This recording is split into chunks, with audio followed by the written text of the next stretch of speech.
कबीर गर्भ ना कीजिए चाम लपेटे हाड, है वर ऊपर छतर तर ते पुन धरणी गाड। कबीर गर्भ ना कीजिए ऊंचा देख आवास,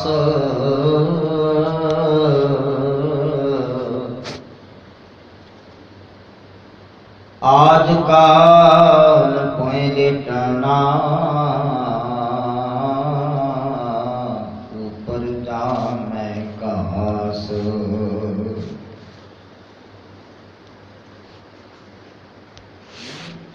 कबीर गर्भ ना कीजिए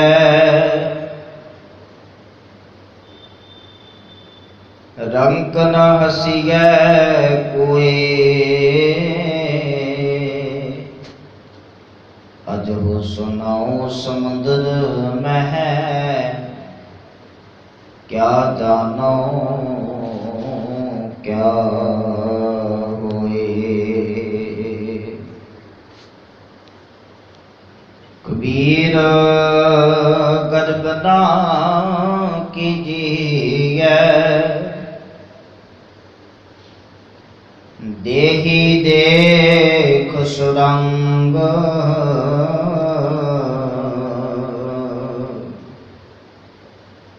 आज काल तज जाओगे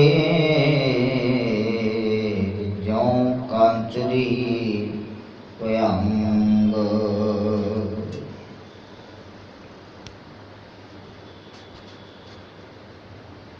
जोगो जोग अटाल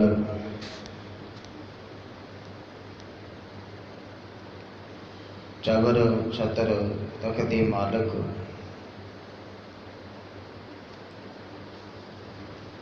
हाजरा हजूर सर्व कला भरपूर, सर्वे कायनात के प्रतिपालक, गुरता गति के सुभाईमान धन धन धन साहिब श्री गुरु ग्रंथ साहिब महाराज जीओ की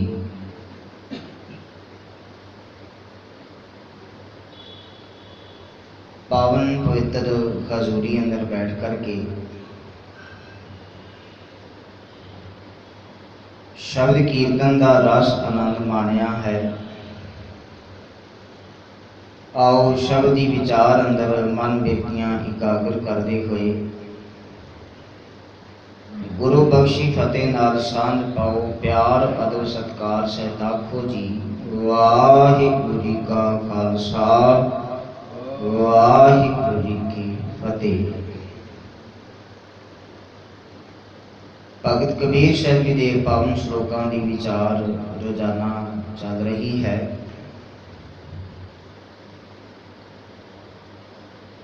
हजूर दे पावन अंक 1366 ते जो भगत कबीर साहब जी के अज के श्लोक विचार अधीन हैं।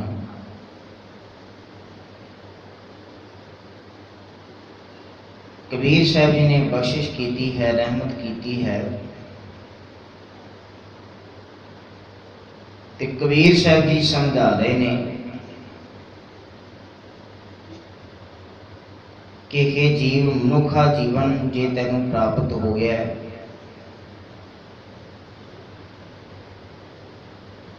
ते इस मनुखा जीवन की प्राप्ति विच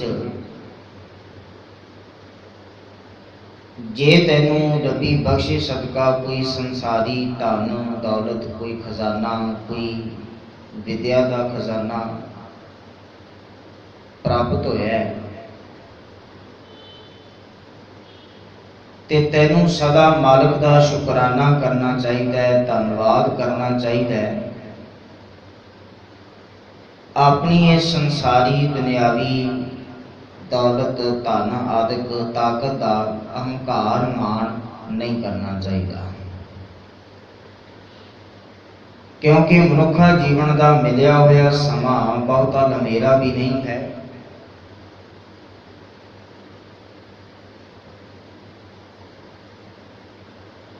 इस कारण करके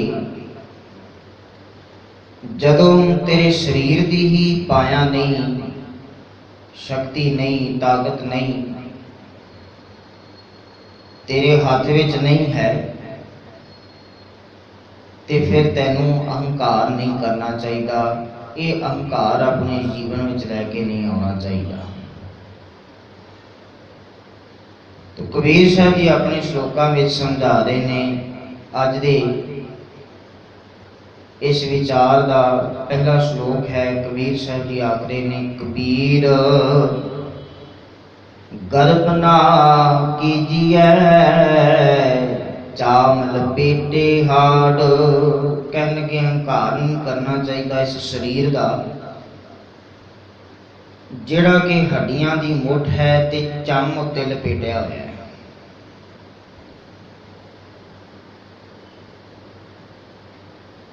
भगत बाणी अंदर भगत कबीर साहब जी ने ही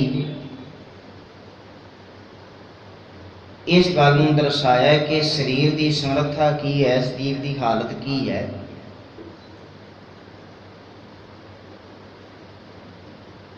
कबीर गर्भ ना कीजिए चाम लपेटे हाड़।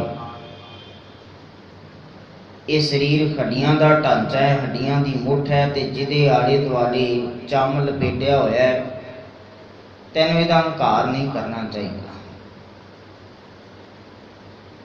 हैवर ऊपर छतर तर ते फुन धरनी गाड़। कहने के हे जीव ध्यान दे करके गल सुन। जेड़े मनुख बड़े सुंदर घोड़ियां दे उत्ते सवारी करते रहे ने,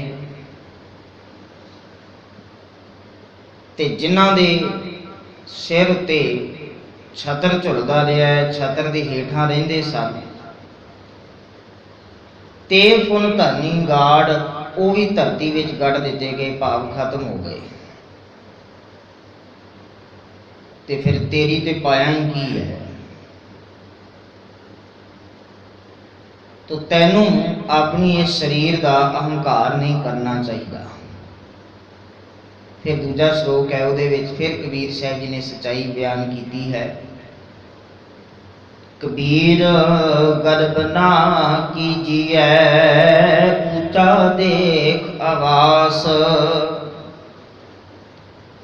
तू बड़ा उच्चा सोहना घर पा लिया, महल वर्गा घर पा लिया, बड़ी कीमती सजावटां उस उत्ते कीतियां ने,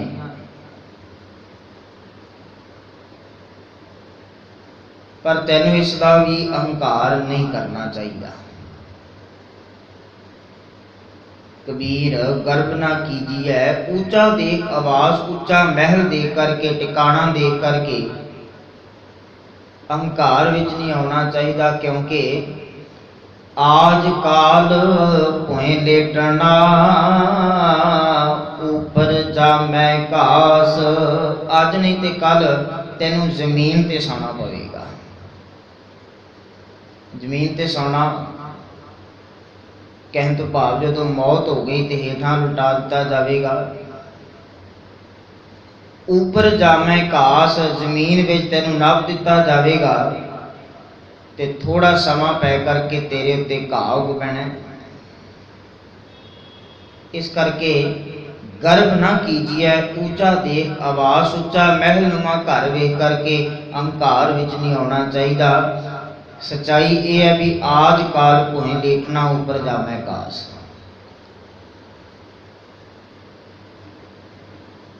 बाणी विच हजूर ने इस तरह की भी रहमत की है ते गल नूं समझाया है।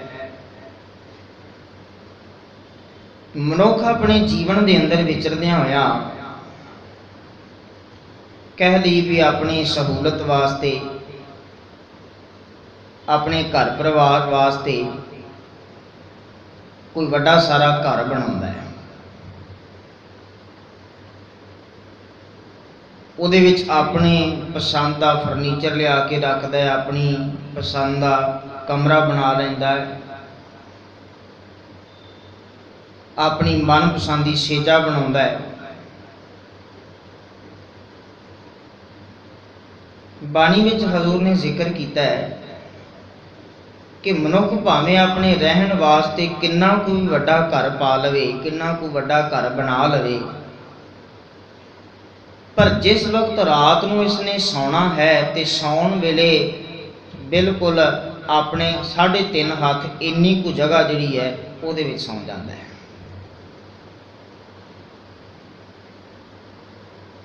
इहदे काम आने वाली जगह किन्नी को है, बाणी आखदी है कारज 3.5 हाथ घनी तां 3.25, इह तो वध नहीं है। तो जिस वक्त इसकी मौत होगी उदों भी इन्ना को थां घेरेगा शरीर इसका, इह तो वध नहीं है। कहण तो भाव अपना महल उच्चा आवास वेख करके अहंकार विच नहीं आना चाहिए। सच्चाई ये है कि आज काल भोए लेटना ऊपर जामै कास, शरीर की यह हालत होनी है।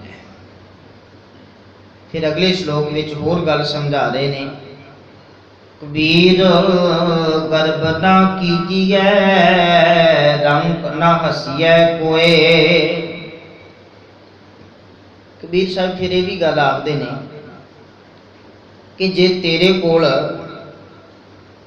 उच्चा महल घर बार है, होर सुख सहूलतां ज़्यादा ने, धन दौलत है, इस गल के हंकार विच आकर के रंग ना हसीए कोई, ते किसी कंगाल उत्ते नहीं हसना चाहिए। जिदे कोल तेरे बराबर की शक्ति नहीं, तेरे बराबर का धन नहीं, दौलत नहीं, तैनूं उहदे उत्ते हसना नहीं चाहिए, उहदा मखौल नहीं उड़ाना चाहिए। क्योंकि अजो सो नाओ समुंदर मह, क्या जानो क्या होए। अजे तेरी जिंदगी रूपी बेड़ी समुंदर विच ही है, ते की पता क्या जानो क्या होए, नहीं पता भी अगे की होना, भी तेरे कोले धन दौलत रहना भी कि नहीं। बहुत सारे दुनिया ते इस तरह के भी लोग ने जिन्हों को बहुत धन दौलत आदि सी, पर कदर कीमत ना जानदियां होया अजाई गवाउंदियां अज मंगण दी मुहताज हो गए हैं, मंग मंग करके खाना पै रहा है।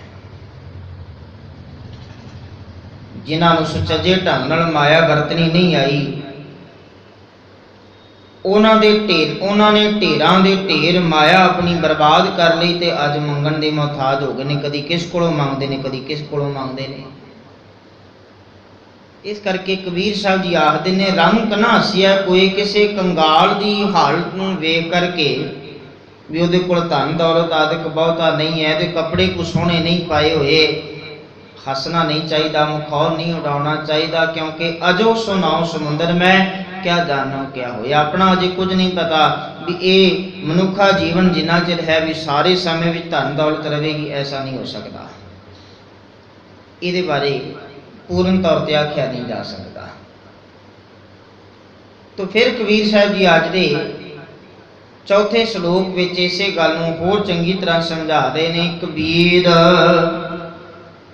गर्भ न कीजिए देही देख सुरंग, कहने लगे अपनी देही सुंदर देही, सुरंग सुर अंग चंगे अंगां वाली, भाव सुंदर देही वेख करके भी अहंकार नहीं करना चाहिए।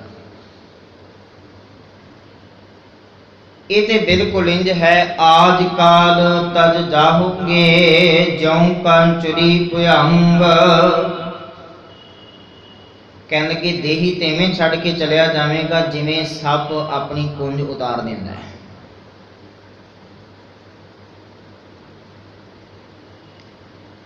ये देही नाल नहीं लै करके जा सकेगा, इस देही की सुंदरता भी सदा नहीं बनी रहेगी।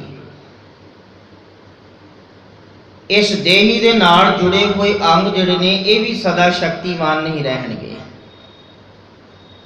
जिस वेले जवानी तो बाद जार आना है, बुढ़ेपा होना है,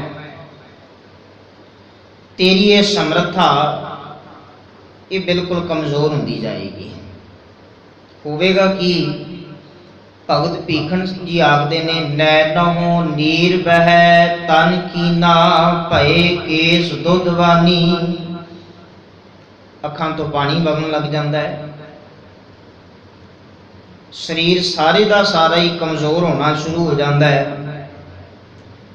भये केस दुधवानी, दुध वर्गे सफेद चिट्टे हो जाते हैं, केस कालियां तो चिट्टे हो जाते हैं। रुदा कंठ शब्द नहीं उचदै, अब क्या करें परानी। रुदा कंठ, गले विच कफ जमन लग पैंदा है, बोलना मुश्किल हो जाता है, शब्द ना उचरै, चंगी तरह बोल भी नहीं पाਉਂਦਾ। अब क्या करें परानी, हुण की करेगा। शरीर की हालत जिहड़ी है दिन ब दिन इस तरह होंदी जा रही है,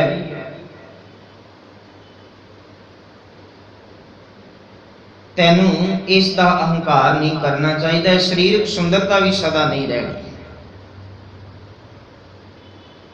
आज काल तज जाहोगे जौं कांचुरी भ्यंग, जिवें सप कुंज उतार देंदा है, ये शरीर इस तरह छड़ के जाना पवेगा।